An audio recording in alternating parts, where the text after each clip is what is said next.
Yes, everybody, welcome back to the channel. Stephen Howson, 5 things that we learned live. You guys can get involved in the chat. Do us a favour, like the video and subscribe if you're new around here. And it's a positive 5 things we learned, which doesn't, was it 6 wins out of 8 that we've got? Doesn't feel like it, but last night actually felt like genuinely might have been our best performance of the season. Let me know in the comments if you agree or disagree, but I thought probably our best team performance of the whole season. But I'm interested to hear what you guys think. Let's start with number one.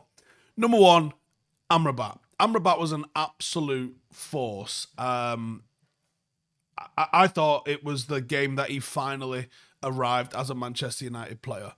Shook off a bit of a shaky start where he had one misplaced pass. He only had 4 misplaced passes across the entire game. He was the most productive in possession for United on the night in terms of stats. And he completely bossed the midfield, which had depending on where you put Mudryk, somewhere in the region of like 350 million pounds worth of opposition talent. And he was absolutely everywhere. It was more of the Morocco Amrabat, which we knew was in his locker. There was a lot more clearing up, sweeping up. But he almost played essentially as a 1, which isn't something that we see a lot with Ten Hag's midfield. He kind of played almost as a single pivot last night, which was very interesting. He had 11 ball recoveries. No one did better. He got 5 out of 7 duels won, and he made all 3 of his tackles. So real big performance. And like I said, 91.8% of his passes were complete. Really, really good performance from him, and it was an intelligent performance with the ball as well. And there was people complaining last night. So I tweeted a photograph of Veron, obviously another bald number 4 midfielder that we've had. They do look a little bit alike, it must be said. And I just said Amrabat tonight. And I genuinely felt like that. I felt like it was a ridiculously good performance from him, and one that warranted a little bit of positivity, I would say, and a little bit of, hang on, let me find it, a little bit of, giving him a little bit of credit. So the games of, and I just tweeted this, the games have looked like basketball games for the last few weeks, and people are literally now complaining that a midfielder actually kept the ball, and complained that his passes were a little bit sideways. And I'm going to be honest, I have to completely disagree. I thought he was everything that our midfield has been crying out for this season, in my opinion. Let me know if you feel different, but I think that's a little bit of what I thought like. Number 2, McTominay cannot stop scoring. He was a constant threat. He easily could have had a hat-trick. And I think it is the one thing that he can do is put the ball in the back of the net.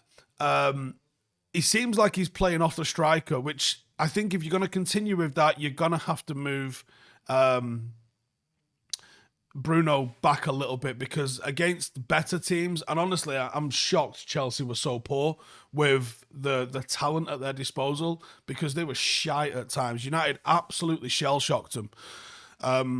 I don't think you can play 2 players that high up. I don't think we're good enough. I certainly don't think we're good enough defensively. You saw how fragile we were to the counter with how high we played, so I still think we do require a pair of 6s to sit in front of the defence. But McTominay's being effective, and I called him a Fellaini regen in the last few weeks, and he's living up to that. He's arriving late in the box, he's getting on stuff, and he's scoring goals. He does leave a lot of space in midfield, and he does upset the structure for it in that sense. I think he only had something like 21 passes in midfield last night. That's not good enough when you're trying to control a game, and that's what's lacked. The last few weeks, from Galatasaray to Newcastle to last night, there's a lot of overly transitional games, and that is a consequence of playing McTominay. And it's up to the gaffer now. Does he go, listen, I like the threat that we get, and we'll just have to roll the dice with the transition? Or does he go, I'd prefer we had a little bit more controlling games? So that, I think, is a decision for him. But, he is a constant threat, and I think he's an option that you could have in a squad off the bench. And I wouldn't even mind seeing him utilised as an off-the-bench impact player, played off the striker, maybe when we're chasing a game. But I think starting a game with him is probably not the most prudent. I would rather... We don't play good football with him, let's put it that way. But he is in a hot streak at the moment for club and country. And I think, while you've got that and nobody else is scoring, you might as well utilise it. Number 3, and I think this has been a bit of a bugbear all season because we've been so poor with it, but the press last night was fantastic. We absolutely bullied Disasi. He gave us the ball loads. Sanchez gave us the ball loads. And it was interesting watching them persist, not being able to go long, to go direct. And they were forced to sort of play out, and they were bad at it, and United pressed it really, really well. We completely suffocated them. The amount of regains that we had high up the pitch was great to see. We played at a completely different speed. We was unlucky to go in at half-time at 1-1. It could have been 2 or 3-0. It really could. But, it was really, really good to see United so effective and pressing so high. And it felt like the energy and the press was probably a bit of an indictment on the likes of Martial and Rashford. And it'll be interesting to see how the gaffer persists with the team that seems to be doing the business for him on the pitch, certainly in that game. Bournemouth, a lot more of a winnable game. Does he stick with what's working, or does he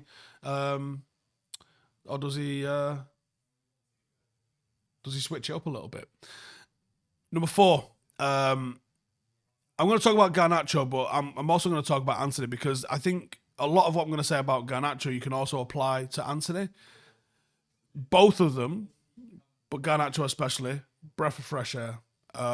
Very direct, very attacking, quite confident, quite brave. And I think because they were so adventurous with what they were doing and confident and tenacious, it forced so many errors. The amount of times United flashed the ball across the box. I mean, we had 28 shots. We could have had 10 more. We were so dominant and created so many chances because of the energy of both of those wingers. Now, the problem is they didn't really have any end product amongst the two of them. Garnacho obviously come away with an assist, but probably should have come away with a goal. He had 2 golden opportunities. Anthony had a few golden opportunities. If you can start to get some end product out of those two, they will find themselves as first choice left and right winger, because the exuberance at which they played with was needed. And Garnacho's assist was deliberate and it was quality, and a little bit more crash bang at the back post like that, and we'll score some more games. I just seen a comment in the chat there that said Delo is a winger. He's not. Well, let me find the comment.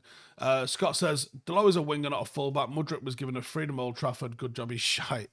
He's not. And here's the difference between being a fullback that can get forward and deliver across versus being a winger that can get forward and deliver across. The pressure is entirely different.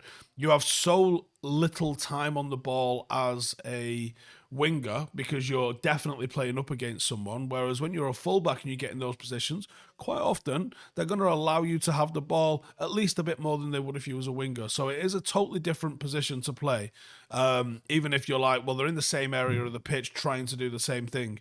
It is different, and typically you will see wingers go 1v1 with no support. You rarely see a fullback have to go 1v1 with no support. There's usually always a winger in the vicinity that's going to help him and have a dummy run away from him and carry someone and give them a little bit of room. So it's entirely different. I get what you're saying, and he does have a fairly decent delivery, but no, I disagree. Fergal says Scott showed for the ball more often than normal last night, and I think that's another reason Amrabat was able to have a better game than usual. Still think he was hiding.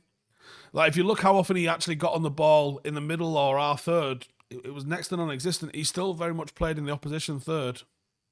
He really did.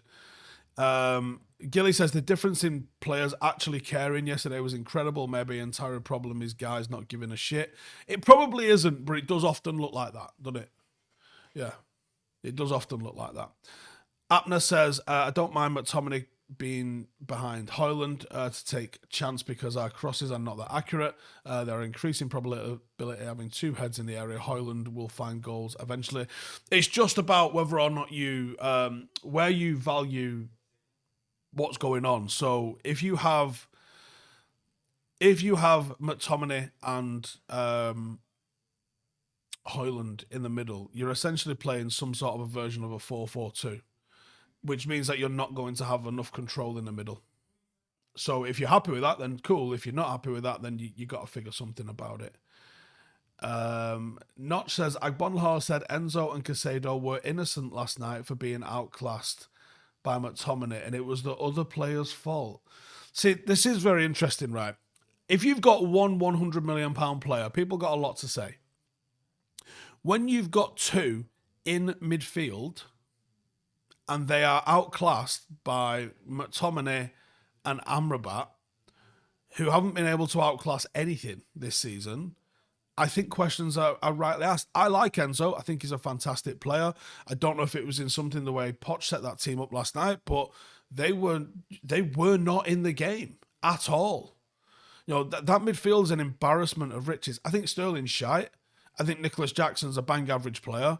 But, you know, Mudryk has got every technical ability, just fails to deliver. I like Colville. I think he's fantastic. And I think Enzo and Caicedo are both fantastic. Thiago Silva been rolling back the years, although not looked great last couple of weeks. Disasi was a bit of a disaster. But I thought Cucurella looked really good in the first half. I'm not 100% sure why they're so shit, for want of a better word. Shane McGovern says, morning, Steve, mate. Only joining in. Can't believe Sky rated Amrabat a 5. Bitter bastards. Wait, what? Was it out of 5?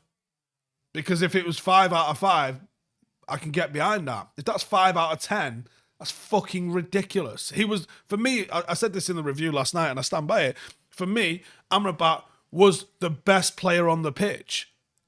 McTominay and Garnacho were more effective and created and scored more goals, but I thought Amrabat was the reason that United looked so fucking good. And even Onana was worth a shout last night. I thought he couldn't have done fucking nothing. I mean, Cole Palmer's finish was just ridiculous.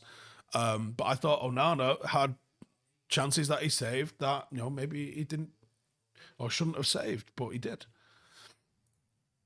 And then, finally, let's talk about Dalot. So Dalot, I think, is probably second choice behind Wan-Bissaka at right back. And I did wonder if that was a good idea to play him last night, but the way he started, he was involved in the press. He was creating chances, he was getting forward, his link-up play was really good. He's had a bit of a dodgy run recently, but I thought he was good going forward and defensively. I thought he was really good. He handled Sterling when he had to. He handled Mudryk, and he was reliable and tidy in possession. It was brave, I thought, to start him. I don't know what the situation was with Wan-Bissaka, but I thought it was brave, and he repaid the faith Ten Hag shown in him. Red says some lemons were blaming Onana for the goal. I mean, the guy's put it in the fucking corner. You finish it better than that.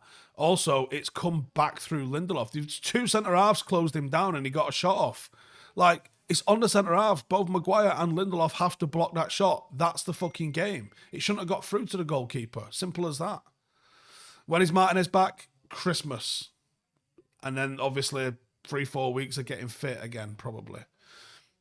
Scott says Shaw has to start at centre back for the foreseeable. Yeah, and I thought, I thought it was interesting the performance that we got from Reguilon when he came on as well. He looked like he cared, really good. Sam says Mac doesn't contribute defensively. Casimir used to do his role of scoring on top of it, defending. I think I get what you're saying there, sort of. Peter Knight says, Steve, in what world do we live in where McTominay will end the season as our top scorer? Also want to see the front three playing the rest of the season. Felt like the team was playing for the manager. It did. And it was an interesting atmosphere in the crowd last night because it was quite positive. It was quite flat.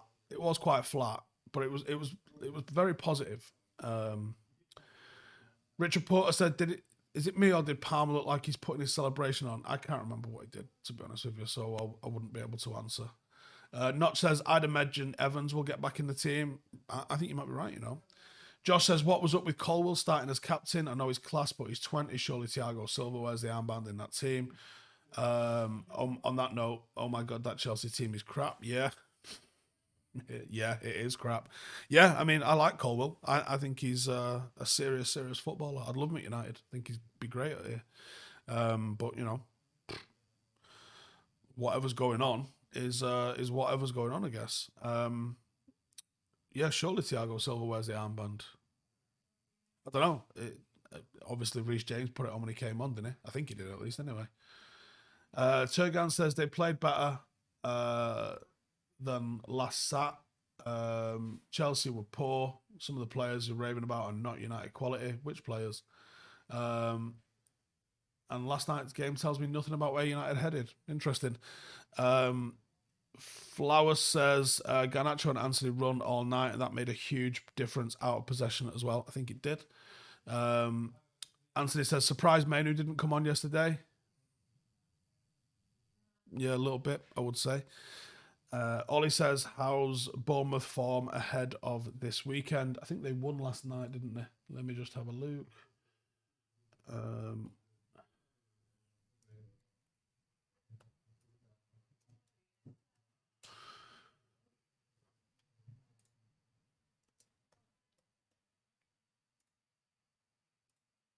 Pretty sure they won last night. Let me just see. Yeah, they beat Crystal Palace 2-0 last night. They drew with Villa. Not easy. Villa in fine form. They beat Sheffield United 3-1. Doesn't everyone? They beat Newcastle in the league 2-0.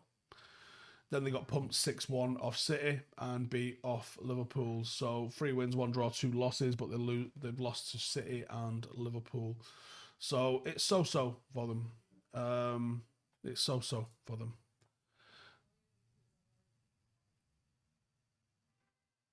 Ion says, if Scott ends up as top scorer or thereabouts, do I still stand by selling him come summer? Yeah. Listen, it's the same thing about when people talk about Trent's assists. Cool, he's not in the team to do that. He's a defender. Like, as a midfielder, you've got to be able to take the ball and move it up the pitch. Especially as a number 8. Like, you can't just get by having fuck all impact defensively, minimal impact in possession, and scoring the odd goal. If that's the case, become a forward. No, it's almost a little bit of it's a little bit like being an effective fullback creating chances because someone else is being marked. So like when Højlund's playing and Scott McTominay's drafting in behind him, ghosting, it's because he's not been picked up, which is a great asset to have, but you've still got to do your day job. That's my opinion on that as well. Chris Wayne says his price will rocket. There is that. Yeah, there is that. Shubham says United's worst season according to the media, and yet we're 3 points off City. Pep out shouts, no criticism whatsoever. It's very interesting. It's very interesting seeing where Pep, where Ange, where any of these managers are getting any criticism whatsoever, or even seeing Emery getting like next to no fucking credit for the level of performance that Aston Villa are putting in. Battered City last night. Absolutely battered City last night. So, you know, we'll see if anyone's got the stones to start calling out what it is. Now, Pep will have money in the bank because, well, figuratively and literally, because obviously what he's achieved at City. But, you know, other people need to start getting up. Gareth said, Sky said he was the worst player at United. Who was? Amrabat. They couldn't have watched the game. Top and bottom. They could not have. If you thought he was the worst player on the pitch, you just didn't watch the game. What the fuck am I hearing? Richard says, great to see Ash on Match of the Day last night. He didn't fucking talk about Amrabat either. He's here in about 10 minutes, so he's going to be fucking getting it as well. Why didn't you talk about Amrabat? It was a masterful performance. Anyways, I'm going to wrap it up. As always, thanks for tuning in. But before I do, I just got to talk to you about these guys. In fact, get your questions in. We'll do some questions when I come back. This video is brought to you by our partners at Ridge. Kick off the holiday season with this exclusive gifting offer from Ridge and avoid giving bad gifts this holiday season. The Ridge wallet is the last wallet that you're ever going to need. It expands to hold up to 12 cards, plus there's room for cash while remaining as slim as possible.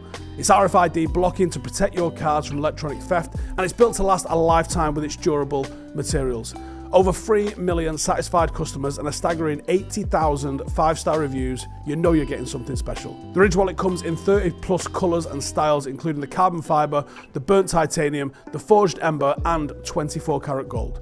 And if you're worried about losing your wallet, Ridge offers an optional AirTag attachment, so you never have to worry about it again. Ridge also offers an incredible key case to keep your keys organised and your pockets clutter-free. The key case holds between 1 and 6 keys, and just like the Ridge wallet, it is designed with the same quality and durability in mind. And of course, it comes with an unbeatable Ridge lifetime warranty.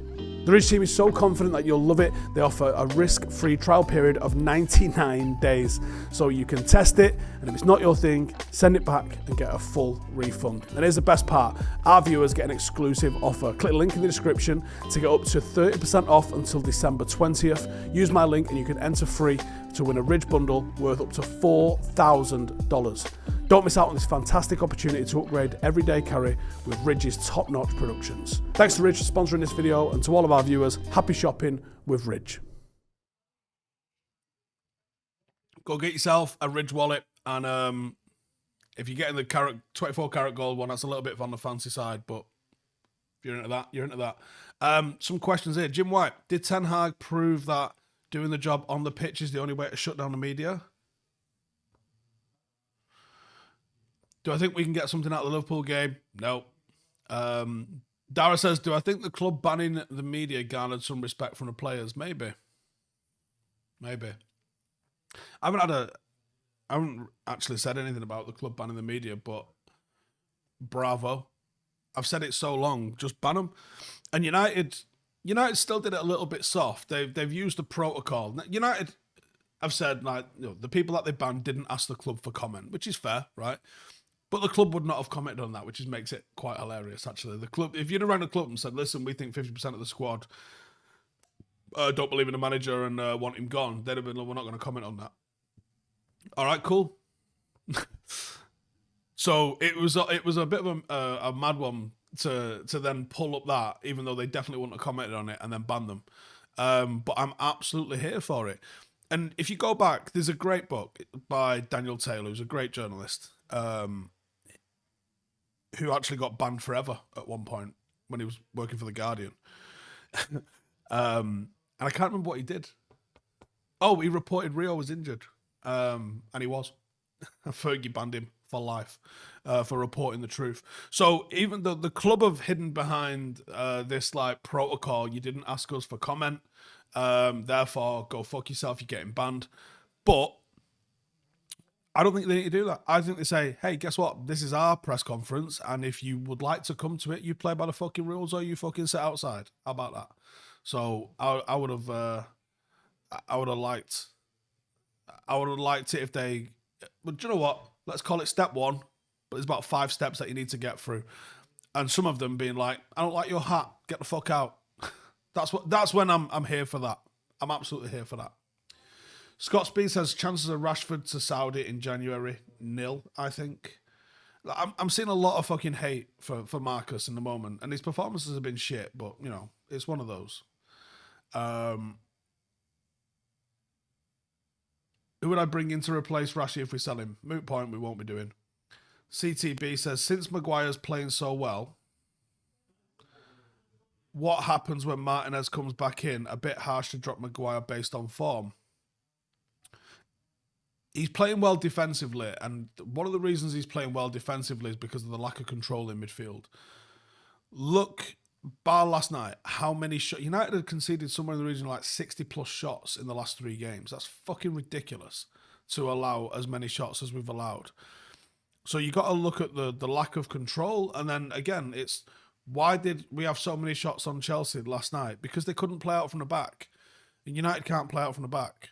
So actually, if you play out from the back, you start getting over the halfway line regularly when you start with a goal kick in possession, then you don't concede as many chances. United are conceding as many chances. It's almost like...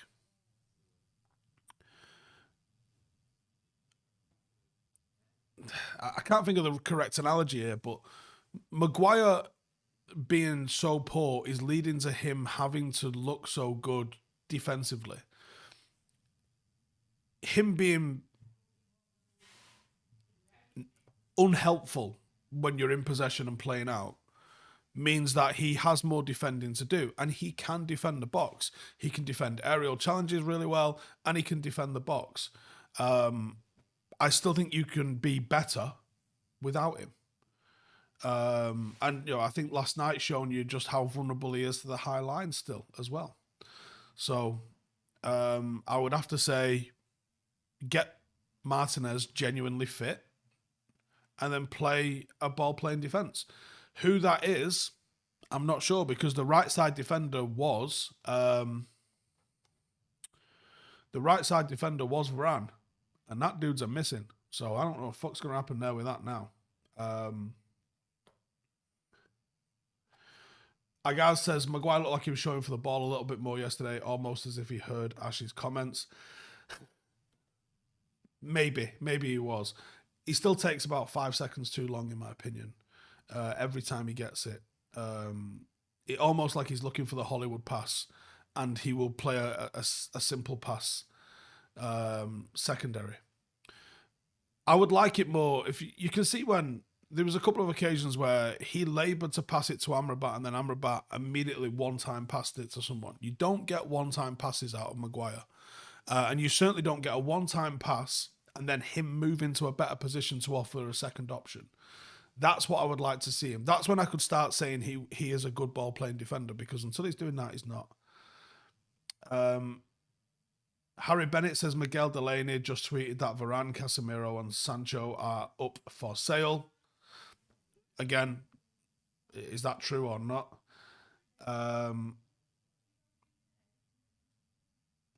Josh says, Steve, I only just remember the 2013 season.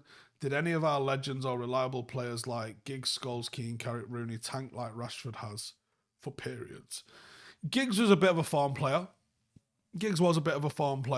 And he would go in and out.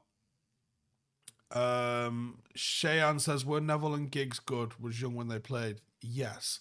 Ryan Giggs at his peak was phenomenal, but he did go through periods of inconsistency. A few times, quite a few times actually. I remember in 2008 season, or might have been 2009 season, he got subbed for Nani. And I remember going, that's the last time Ryan Giggs will play for United, because he was shite for a period. But played another 5 years after that. Neville was fucking good, yeah, and he gets completely disrespected. But no, in that season, fucking RVP went on a dry spell. Now, he wasn't perhaps playing anywhere near as bad as what Rashford has this season. But, it's one of those. Some bozo, username checks out, says, why are you so reluctant to criticise Marcus? Am I scared of upsetting my mates? I literally fucking dropped him in my preview and literally gave him a 0 out of 10. The same as I can do with any player. I'm not going to abuse anyone. I will criticise happily, because I'll always talk about performance. But I'm not going to abuse them. Do people literally want me to scream, get him out of our fucking club, the fucking prick? Is that what you want? There's other channels for that. That's not me, our kid. All right? Kika says, McTominay is a striker. Don't know why managers can't see it. He's not. But he also isn't a ball-playing midfielder, so I don't know where you put him. Just straight in the McTominay fucking bracket. Fellaini bracket. Anyway, like the video. Subscribe if you're new. Go check out Ridge Wallet. Especially the AirTag one. Like, legitimately, the AirTag one is good. And actually, can I show you this? Is it a new camera? No, it's not.